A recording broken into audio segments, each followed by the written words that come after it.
Le Pouliguen, La Baule, Pornichet, l'une des plus belles baies de France, ouverte sur l'océan Atlantique. C'est ici que Sophie a décidé de faire l'acquisition d'une résidence secondaire.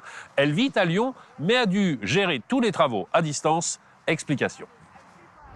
Sophie, nous avons souhaité vous rencontrer car je sais que vous avez déjà eu l'occasion de rénover des maisons ou des appartements. Mais là, pour la première fois, étant domicilié à Lyon, vous achetez un appartement ici à Pornichet. Comment est-ce qu'on gère les travaux à distance? Ah oui, effectivement, c'était pas très pratique et ça m'a beaucoup inquiétée, ayant des enfants encore scolarisés. Et puis mon agent immobilier m'a parlé et m'a recommandé la maison des travaux. Je les ai rencontrés dans leur agence. Oui. Et j'étais séduite par cette proposition. C'était vraiment très pratique et confortable pour moi. On peut dire que ça vous a facilité la vie? Ah oui, j'avais d'un seul coup tout un réseau d'artisans à 2 pas de chez moi et qui avaient l'habitude de travailler ensemble. Nous allons rencontrer Olivier qui dirige l'agence de La Baule et il va nous expliquer concrètement tous les travaux qui ont été réalisés ici. Avec Je vous en prie, plaisir. Sophie.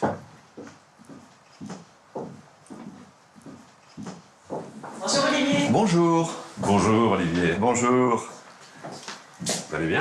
Très bien. Alors vous êtes le gérant de l'agence de La Baule. Absolument. Comment s'est passée la rencontre et quelle a été la valeur ajoutée de la maison des travaux dans ce projet? Eh bien, Sophie m'a contacté il y a presque 1 an après l'achat de son appartement. Un appartement destiné aux vacances, mais malheureusement qui était assez mal aménagé, puisqu'on avait à cet endroit même une chambre cloisonnée. Il fallait le reprendre dans son ensemble. Il fallait revoir la circulation et l'architecture intérieure plus ou moins de l'appartement. Oui, complètement. On est sur un appartement de quelle surface ici, Sophie? 80 mètres carrés. 80 mètres carrés. Mais toute la superficie n'était pas exploitée, il y avait des couloirs, voilà, j'avais envie d'optimiser l'espace. Qu'est-ce que vous avez fait concrètement? Vous avez mis tout ça sur du papier, vous avez créé des plans? Absolument, Sophie savait ce qu'elle voulait et on l'a mis en forme à travers des plans général de l'appartement, plan de détail de cuisine, plan de détail de salle de bain, avec ma dessinatrice. D'accord. C'est une refonte complète de l'appartement qui a été opérée ici? C'est une refonte complète. On a absolument tout repris, aussi bien le cloisonnement que les sols, les murs, la cuisine et les salles de bain. Pour un appartement de 80 mètres carrés, combien de temps ont pris les travaux? Il a fallu 4 mois de travaux. Olivier et Sophie nous disaient tout à l'heure que l'intervention de la maison des travaux ne lui a pas coûté plus d'argent. Comment est-ce que cela est possible? Absolument. Je travaille avec un réseau d'artisans depuis maintenant 7 ans et je les fais travailler toute l'année. Et à ce titre, ils me rétrocèdent une partie de leur marge. Vous êtes domicilié à Lyon, donc vous ne connaissiez pas les artisans locaux. Est-ce que c'est la maison des travaux qui vous a mis en relation avec tout un réseau, justement, d'artisans? Tout à fait. Ils m'ont présenté tout un réseau d'artisans qui avaient l'habitude de travailler ensemble. J'ai vraiment senti qu'il y avait une communication entre eux. Ça nous a fait gagner beaucoup de temps, d'ailleurs. Olivier, pour que Sophie ne soit pas en panique à Lyon, vous lui avez envoyé régulièrement des photos de l'évolution du chantier?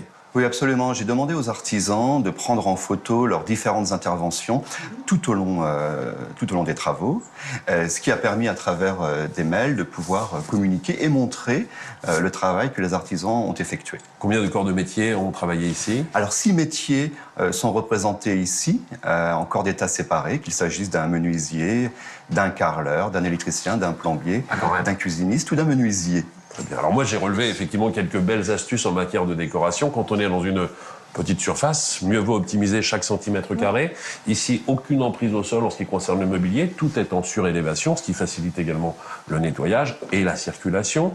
On a joué avec des miroirs pour créer de la profondeur. Ça aussi, c'est une belle astuce. Délimiter l'espace cuisine, salle à manger avec simplement un faux plafond plutôt que de mettre une cloison. Bien joué. Quelle expérience tirez-vous justement de cette relation avec la maison des travaux? Eh bien, ça a été une expérience plutôt positive. Et si l'occasion m'en est donnée, et je le souhaite, je recommencerai. Merci à vous de nous avoir accueillis ici. Merci beaucoup. Merci. Réaliser des travaux dans une résidence secondaire ne doit plus être une crise d'angoisse.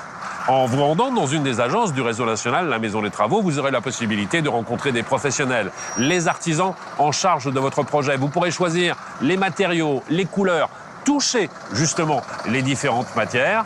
Aujourd'hui, c'est si simple de ne pas se compliquer la tâche grâce à la Maison des Travaux, et ceci sans aucun frais supplémentaire.